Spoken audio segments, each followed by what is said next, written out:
وانی صاحب آپ کی طرف آتے ہیں، لائن آف کنٹرول کے دونوں طرف اگر موڈ کو دیکھا جائے، کیونکہ آپ کی ڈیفینیٹلی کمیونیکیشن بھی رہتی ہے ڈائسپورا کے ساتھ بھی، اس میں کیا بدلاؤ ہے اسپیشلی آزاد کشمیر اور آکوپائڈ کشمیر میں؟ اور اگر سکھ اسٹرگل کو دیکھیں،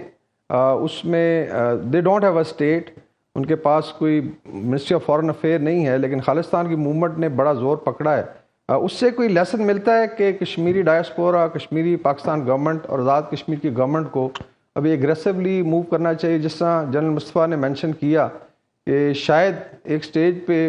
وار ایز انسٹرومنٹ آف پالیسی بھی اڈاپٹ کرنا پڑے، لیکن اس کو اوائڈ کرنے کے لیے I think we have to move aggressively. دیکھیں، پہلی بات یہ ہے کہ ہندوستان کے جتنے بھی اقدامات ابھی تک ہوئے، ہم نے اس کو کس طرح سے ریسپونڈ کیا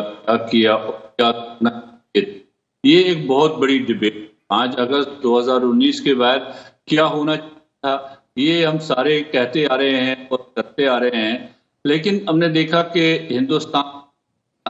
ہی نہیں بلکہ دنیا کی ہر بڑی طاقت ہے، جو بھی لوگ اپنے آپ کو طاقتور سمجھتے ہیں، طاقتور مانتے ہیں یا اس کلب میں اپنے آپ کو سمجھتے ہیں،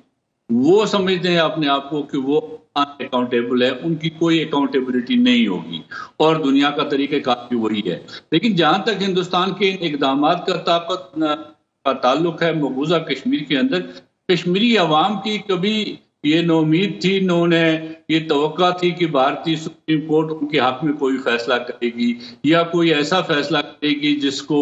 وہ شادیانے بجائیں گے جس پر، کیونکہ ہمیں معلوم ہے کہ بھارتی سپریم کورٹ کے اس سے پہلے کے فیصلے بھی جو ہوتے، زیادہ تر فیصلے جو خاص کر پچھلے 35 سال سے جو فیصلے آ رہے ہیں، وہ سارے فیصلے کشمیریوں کے خلاف آ رہے ہیں، اور وہ تعصب کی بنیاد پر آئے ہیں، وہ کسی قانونی بنیاد پر نہیں آئے۔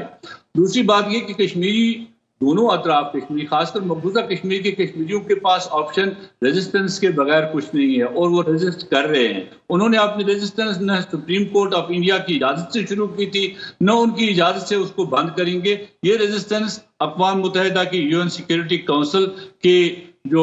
ریزولوشنز ہیں، جس نے حق دیا ہے کشمیریوں کو، اس حق پر مبنی ہے، جیسے کہ آج دفتر خارجہ نے بھی کہا اور اس کو کوٹ بھی کیا گیا کہ ریزولوشن 122 کلیئرلی کہتی ہے کہ جناب کسی بھی اسمبلی کو یا کانسٹیٹیوئنٹ اسمبلی ہو یا کوئی شخص ہو، اس کو ساورنٹی حاصل نہیں ہے کہ وہ ریاست جموں کشمیر کا کسی حصے کا یا پوری ریاست کا فیصلہ کر سکے۔ یہ فیصلہ صرف اور صرف ریاستی عوام کو ہے، وہ یہ فیصلہ خود ارادیت سے ہی کر سکتے ہیں۔ موڈ دنیا کے اندر کشمیریوں کے اندر یہ ہے کہ وہ ریزسٹ کریں گے۔ آپ نے دیکھو 5 اگست ایسا واقعہ تھا کہ دنیا کا وہ کوئی کونا نہیں جہاں کشمیری باہر نہیں نکلا، جہاں اس نے ریزسٹ نہیں کیا، جہاں اس نے ایوانوں کو ہلایا نہیں۔ آپ نے دیکھا ہوگا امریکہ کی جو کانگریس ہے اس میں ہیئرنگز ہوئی، دنیا کی پارلیمنٹس میں بات ہوئی، وہاں پر بحثیں ہوئی، اس پر ہر جگہ پر سول سوسائٹی کی بات چیت ہوئی، ہر سطح پر سفارش سطح پر بات ہوئی، لیکن چونکہ دانت ان چیزوں کے نہیں تھے کاٹنے کے، جو اسٹریٹجک معاملات محمد علی صاحب اور جنرل صاحب اور دوسرے لوگ بہتر اس میں سمجھتے ہیں کیا ہے اس وقت اور کس طرح کے حالات ہیں، جس وجہ سے شاید وہ پذیرائی نہیں حاصل ہو سکی جو ہونی چاہیے تھی، جہاں ہندوستان کو روک لگنی چاہیے تھی۔ لیکن کشمیریوں کے پاس اس وقت بھی ایک ہی آپشن ہے، دیٹ از ٹو ریزسٹ۔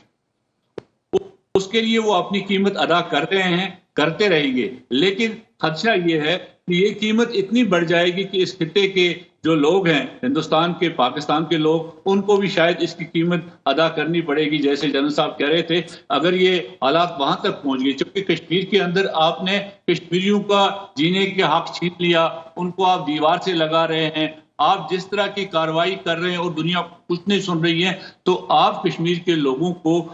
کر رہے ہیں ایک طرح سے، ان کو مجبور کر رہے ہیں کہ وہ دوسرے ذرائع جو ہیں وہ استعمال کر رہے ہیں، جن ذرائع کی وجہ سے خطے کا امن تاہو بالا ہوگا۔ اب خبر آپ کی دسترس میں، ہر وقت بر وقت۔ ابھی سنو نیوز کے یوٹیوب چینل کو سبسکرائب کیجئے، بیل آئیکن پر کلک کیجئے اور باخبر رہیے ملکی اور بین الاقوامی حالات سے یقین کے ساتھ۔